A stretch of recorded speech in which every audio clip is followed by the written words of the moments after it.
Muitas vezes começam com aqueles modismos. Hoje, a doutora Jaqueline Schultz está com a gente, que é cardiologista. Muito bem-vinda, doutora Jaqueline, tudo bom? Tudo bem.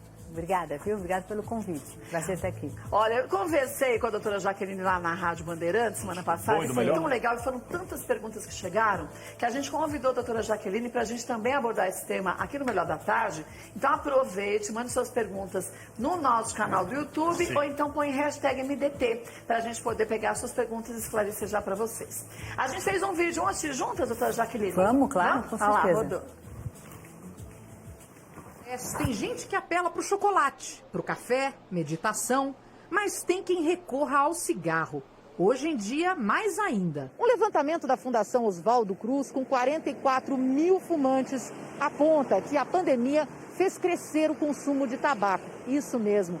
Dos entrevistados, apenas 12% reduziram a quantidade de cigarros por dia, mas 34% assumem que o consumo cresceu. Alguns entrevistados confessaram que chegam a fumar 20 cigarros a mais do que antes. Com a pandemia, as pessoas confinadas, perdendo emprego, com receio enorme, medos e angústias, né, que fazem parte da vida de todos nós, né? Então, o fumante, o que acontece? O caminho a porta que ele encontra é fumar mais. Por isso que muitos fumantes aumentaram o consumo. O Cláudio sabe bem o que é isso. O meu normal é fumar pouquinho menos de um maço, de 15 a 18 cigarros por dia. Agora está de um maço e meio até 2 maços, ou seja, de 30 a 40 cigarros por dia. Só que nessa pandemia, fumar é ainda mais perigoso. Dados do Instituto Nacional do Câncer mostram que o tabagismo, além de ser uma das 6 doenças mais presentes entre as vítimas de Covid, também está no topo da lista de problemas relacionados ao infarto. Os fumantes, quando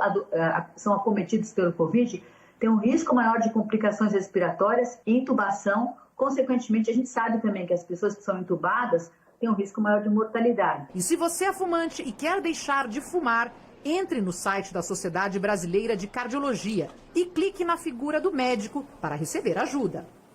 Agora, gente, é importante a gente lembrar, a gente está falando da pandemia, e a ansiedade faz também, né, doutora Jaqueline, com que as pessoas tentem extravasar essa situação tão complexa que a gente está vivendo há um ano, para a gente poder respirar tranquilo. Só que você substitui um problema por outro maior, né? Porque imagina fumar 2 maços por dia é muita coisa, né? Então, esse é o grande risco. Eu costumo dizer que o indivíduo que fuma, existe uma linha de força, né? O organismo dele tentando se defender daquela agressão que a todo momento, quando ele fuma, ele coloca para dentro, né? O cigarro e todos os componentes que a fumaça do cigarro tem. E, ao mesmo tempo, o organismo fica combatendo aquilo. Quando você tem uma situação como esse momento que a gente está vivendo, longa duração, mais de um ano, né? Nós, sob essa tensão dessa pandemia, com várias restrições, pessoas trabalhando em casa, outras perdendo emprego, ou seja, uma mudança enorme na vida de todo mundo. O que aconteceu? Muitas pessoas, como a reportagem bem colocou, aumentaram o consumo. E isso aumenta o risco cardiovascular, porque bem ou mal, o indivíduo está tentando se defender. A gente já sabe que o cigarro é um agressor, é um fator diretamente relacionado com o risco de infarto e AVC. Só que quando você aumenta esse consumo, esse risco é maior. Você desencadeia aquela situação que até então vinha tentando ser equilibrada e passa a ter uma condição adicional de risco. Então, a recomendação que eu faço para as pessoas é que elas tentem manter o consumo. Voltem a consumir o que tinham. Aquelas que estão preparadas para parar de fumar, muito bem, procurem por tratamento. Mas aquele que não está preparado para iniciar, que pelo menos reduz o consumo. E para isso a gente pode ensinar uma técnica, eu acho que a gente até falou no seu programa, no sábado, na entrevista, né? Que é a técnica de fumar de castigo. Então, é uma técnica que pode ajudar as pessoas a reduzirem o consumo. Claro que quando a gente faz um tratamento com medicação e usa a técnica, muito melhor, essa técnica é para parar de fumar. Mas em não fazendo o tratamento, essa técnica ajuda que as pessoas fumem menos. É como o princípio da lei antifumo, né? Quando a lei antifumo chegou, isso reduziu o número de os fumantes que passaram a fumar menos em função da restrição da lei. E essa forma de fumar de castigo é interessante porque quebra aquele ciclo de eu pegar o cigarro para ficar conversando. O que a gente fazia socialmente hoje está cada vez mais difícil, porque a pessoa tem que ficar parada, virada para a parede, né, doutora Jaqueline? Sim, então a ideia é essa mesmo. O indivíduo tem vontade de fumar, se coloca numa área isolada, não na sala, no quarto, lá na área de serviço, de preferência nada de sacada. vai na área de serviço, uma janelinha aberta, não olhe para a janela, olhe para a parede, em pé parado olhando a parede. Em pé, sem celular, sem estar comendo, sem estar bebendo, essa é a técnica.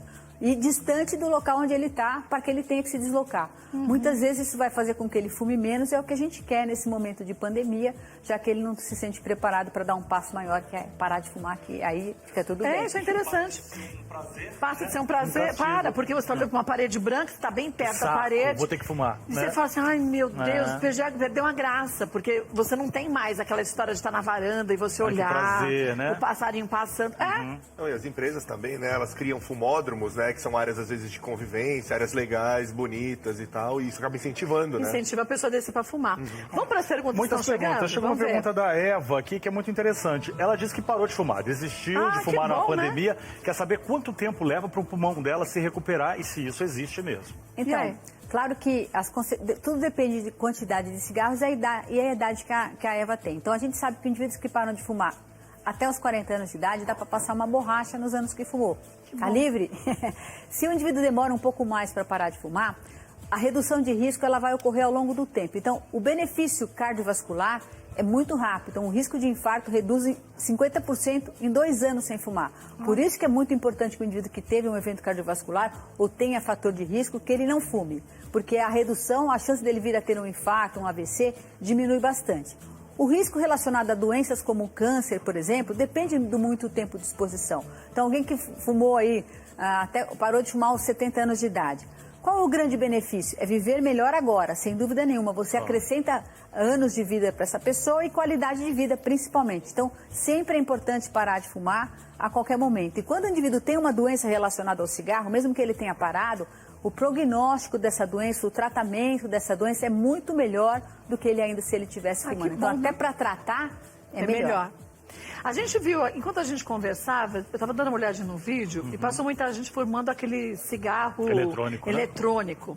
Ele é mais prejudicial do que o cigarro comum ou não? Então, do ponto de vista cardiovascular, ele é irmão do cigarro. Então, imaginava-se que, como ele não tem a combustão da fumaça, do monóxido de carbono, imaginava-se que o risco disso era menor. Sim. Mas, do ponto de vista cardiovascular, a quantidade de nicotina que tem nesses vaporizadores e a intensidade com que o indivíduo fuma, porque como não tem restrição, ele acaba consumindo até mais. E a nicotina tem efeitos cardiovasculares danosos. Então, os trabalhos já indicam que hoje em dia a gente tem uma massa de fumantes desses produtos, principalmente fora do país, porque no Brasil não é permitido, mas nos Estados Unidos, os estudos comparativos da Califórnia mostram que a taxa de mortalidade por infarto em quem fuma cigarro eletrônico e quem fuma cigarro convencional é o dobro do que as pessoas que não fumam. Nossa. Então, o pessoal está trocando 6 por meia dúzia. Então, e aí pior, né? Porque troca 6 por meia dúzia em relação ao cigarro, mas se fuma muito mais, tá muito mais prejudicial ainda, né?